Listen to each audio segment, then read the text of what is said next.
ஸ்ரீரங்கப்பட்டினத்துல ஒரு கதையே இருக்குப்பா.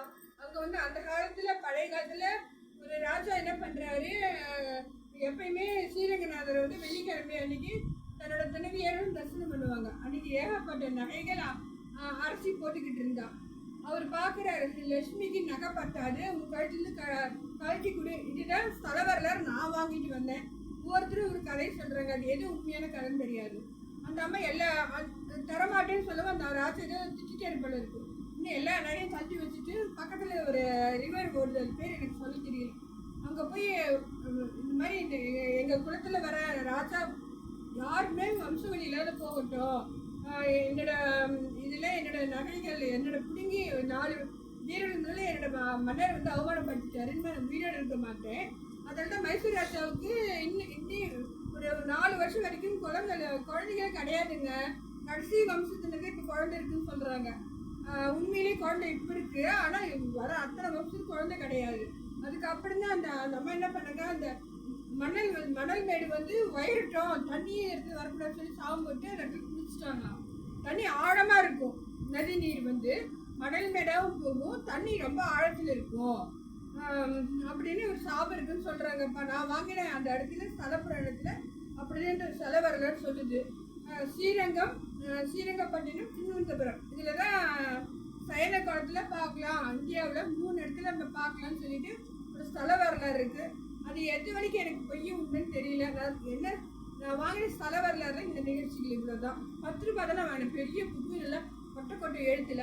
அப்போ அதை முடிச்சுட்டு அப்போ நான் சொல்லிட்டேன், எனக்கு அப்போ ஒரு 5:30 மணிக்கே லாட்ஜுக்கு திரும்பிட்டோம். அம்மாம்மா திரும்புறீங்களா, 9 வரைக்கும் நீங்கள் எங்கேயும் சுற்றணுமா, இல்லாட்டா பிருந்தாவெல்லாம் வாங்க போகலாம் அப்படின்னு. யாரோ சொன்னாங்க, பிருந்தாவெல்லாம் லைட் இல்லை, ஒன்றும் இல்லை, டெக்கரேஷன் பண்ண மாதிரி இல்லை அப்படின்ட்டாங்க. சரி மைசூர் பேலஸுக்கு போனால் ஹரணிக்கு என்னால் முடியவே இல்லைம்மா, நடக்க முடியல அப்படிங்கிறான். ரொம்ப தூரம் மைசூர் அனுப்பணும், ரொம்ப அழகாக இருக்குங்க. என்னோட கற்பனையில் ஒரு இடம் அது பார்க்கணுன்னு ஆசைப்பட்டு போகிறோம். குழந்தைக்கு இந்த மாதிரி வயிற்று வழியோட அவள் நடக்க முடியாமல் நடந்து ஒரு ஆள் டிக்கெட் எங்கே எடுத்தாலும் ஜூக்கு 100 ரூபா, பேலஸுக்கு 100 ரூபா, 200 ரூபா டிக்கெட்டை வாங்கிட்டு இதே நாங்கள் சுற்றி பார்த்துலேயே ஒரு 3 மணி நேரம் வந்துட்டா. பேலஸ் சுற்றினோம்னா ஒரு 3 மணி நேரம் ஆகிடும் உள்ள போய் சுற்றி பார்க்கறதுக்குன்ட்டு. சரி, நம்ம நல்ல நிலைமையில் இருந்தோம்னா படிச்சு கிடந்தோம்னா நெக்ஸ்ட் டைம் வந்து மைசூர் அரண்மனை பார்க்கணும் அப்படின்ட்டு சபல் எடுத்துட்டு வந்திருக்கேன். நான் பார்க்கலாம். இது வரைக்கும் நாங்கள் அப்புறம் லாட்ஜுக்கு வந்துட்டு அவர் இப்போ ரொம்ப பயன்தார் அந்த பையன். இது வந்து 1500 ரூபா தாங்க. மைசூரில் அந்த ஃபுல்லாக சுற்றி பார்க்குறது காலையில் 9 மணிலேருந்து மத்தியானம் நைட்டு 9 வரைக்கும். மேனேஜர் கேட்டதுன்னு இவ்வளோ சீக்கிரம் வந்துட்டீங்க, 9 மணிக்கிட்ட வரைக்கும் டைம் இருக்கு அப்படிங்கிறாரு. எங்களால் உடம்பு சரியில்லைப்பா எங்கள் பொண்ணுக்கு சொல்லிட்டு அப்புறம் பக்கத்தில் டெக்கரேஷனாக இருக்குன்னு உள்ளே போனோம். ஹோட்டலில் புத்தர் சன்னியாசிகள் உட்காந்து எங்களோட வந்தாலும் சாப்பிட்டுட்டு இருந்தாங்க. அதோட இப்போ ரெஸ்ட் எடுக்க இங்கே வந்துட்டோம். அது பார்த்தீங்கன்னா நைட்டில் வந்து பார்த்தீங்கன்னா ஊட்டி கிளைமேட் நாங்கள் ஃபீல் பண்ணோம். நல்ல பௌர்ணமி நிலா, அந்த நிலா வெளிச்சு ரசிக்கிட்டே ரூமுக்கு வரோம்.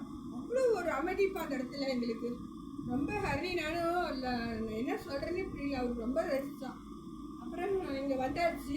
வந்த பிறகு மறுநாள் காலையில் அதே ஆட்டோ எடுத்துக்கிட்டு அங்கே போயிட்டோம்.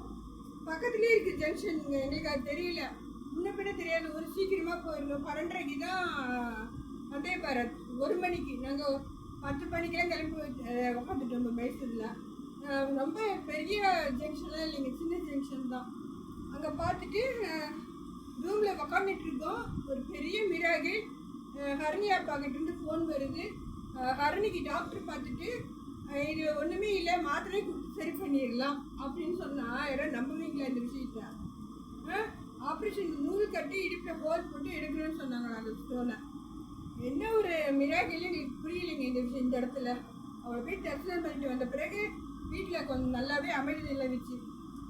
மறுபடியும் எங்களுக்கு நேரம் கழிச்சுன்னா மறுபடியும் ஹரணியப்பா கூட்டிகிட்டு போனோம்.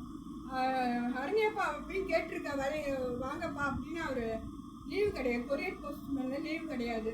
இப்படி இந்த இடங்கள் நாங்கள் யாராக இருந்தாலும் வாழ்க்கையில் ஒரு நாள் மைசூர் பக்கம் போயிட்டு வாங்க. லாங் டிஸ்டன்ஸ் போனால் கூர்க்கு போகலாம். அங்கேருந்து கூர்க்கு, மடிகேணி இதெல்லாம் ரொம்ப பார்க்க வேண்டிய இடங்கள். இந்த சாப்டர் முடிச்சுட்டு வாழ்க வளமுடன்.